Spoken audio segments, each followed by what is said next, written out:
La entrevista con Pedro Ferriz de Con.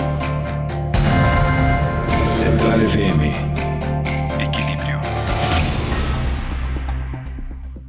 Bueno, y estoy en comunicación con Fátima Mace, ella es directora de Sociedad Incluyente del Instituto Mexicano para la Competitividad, y pues estamos viendo algunas situaciones que se están empezando a modificar en función de términos laborales, y yo quisiera, Fátima, que platicáramos algo acerca de todo esto que se está empezando a ver con vacaciones, con algunas medidas adicionales para mejorar condiciones laborales y sobre todo productividad en un país, México, en el que se trabaja mucho y proporcionalmente se produce poco. Fátima, ¿cómo estás? Buenos días.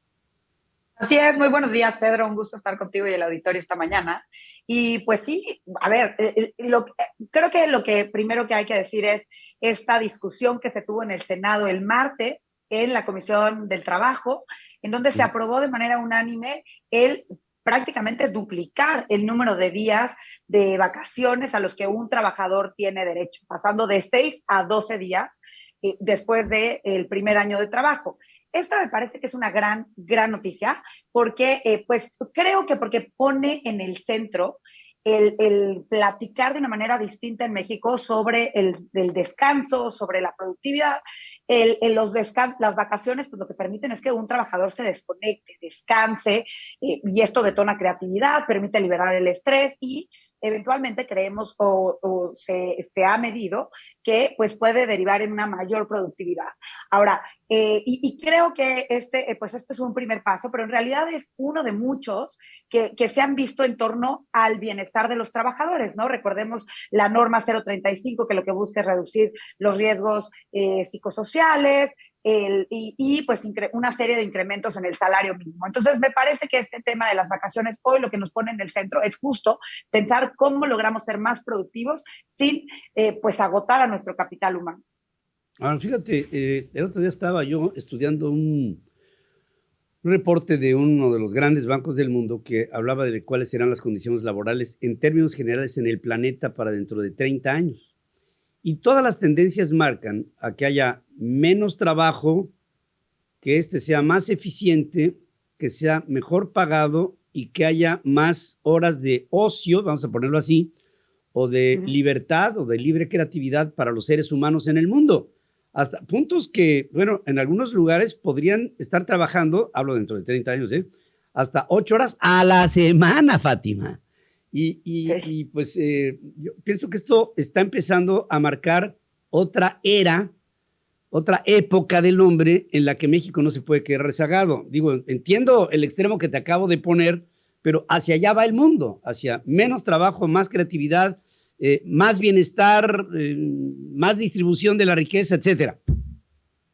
Sí, hacia allá va el mundo y el reto es cómo le hacemos para que México no se quede atrás. Porque hoy en México me parece que todavía tenemos esta idea de más horas trabajadas igual a más productividad, y eso no necesariamente se cumple. Las personas se cansan y van teniendo rendimientos cada vez menores, al grado que además hoy vemos pues afectaciones en la salud mental que son importantes. Entonces, lo que necesitamos es que México se suba a esta ola y que realmente empecemos a ver la productividad diferente, medirla a través de resultados y no nada más de horas que se pasan en el trabajo, y también pues incorporar no nada más este tema de las vacaciones, sino qué es lo que necesitan las plantillas laborales para que estén mejor, y porque hay una serie de medidas para que este escenario futurista se cumpla que son importantes, ¿no? Pensemos en todas estas políticas corporativas de integración vida-trabajo, y que muchas veces cuando pensamos esto o que hablamos de flexibilidad, pues la medida por excelencia es el trabajo a distancia, pero no necesariamente esa es la única manera de incorporar flexibilidad, ¿no? También hay formas de pues jugar con los horarios un poco para acomodarse mejor a las necesidades de los trabajadores, o tener la posibilidad de cumplir con una serie de tareas y poder concluir de manera anticipada una jornada. Hay un sinfín, digamos, de prácticas que se pueden incorporar para que realmente nos vayamos moviendo hacia ese escenario en donde los trabajadores estén mejor, pero también podamos tener o estimular la productividad. Ahora, todo está bien, Fátima, y me parece que hacia allá vamos, pero me queda la enorme incógnita de la informalidad. y pues ahí no hay nada de todo esto, ¿no? Y el problema es que pues la mitad de la población económicamente activa en nuestro país, con una tendencia creciente alarmante, está acabando en la informalidad. Ahora que de una manera alocada se eliminó el tema del outsourcing, ahora que vino el COVID, ahora que se rompieron las cadenas de suministro, ahora que pasaron tantas cosas, quebraron muchas empresas, mucha gente salió a la calle, en fin, hay mucha gente que está viviendo pues no con un empleo, sino con 2 y hasta con 3. Hay gente que no lo tiene, en fin, hay toda una variante dentro de la sociedad que está bajo este tipo de variables en una ecuación que no se acaba de integrar. Sí, totalmente, ¿eh? Has puesto el dedo en la llaga porque esta es una buena noticia que en realidad va a tener un impacto sobre poco menos de la mitad de los trabajadores que hoy en México tienen un empleo. Y entonces el reto y uno de los debates que tenemos que poner en el centro es cómo logramos aumentar la formalidad de nuestro país. Primero, que los costos de esta formalidad no se salgan de control, porque la medida de las vacaciones hay que reconocer que sí traerá costos. Me parece que son marginales, pero que sí tendrán un costo, y lo que necesitamos es que no sean lo suficientemente altos como para que desalienten esta formalidad. Y segundo, pues identificar qué otras políticas públicas se pueden hacer para que más empresas estén en la formalidad y para que más trabajadores accedan a condiciones de formalidad, porque hoy, como está, pues en realidad es privilegio este tipo de medidas, pues son privilegio de pocos.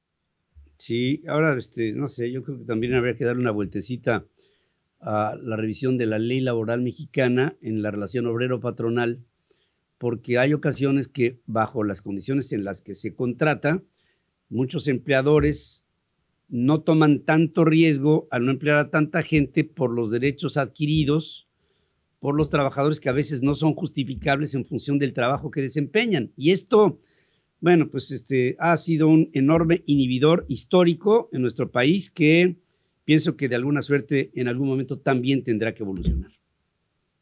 Sí, el debate realmente es amplio y es un problema, un desafío estructural que tenemos como país desde hace muchos años, ¿no? Esto no es nada más una cuestión de la pandemia.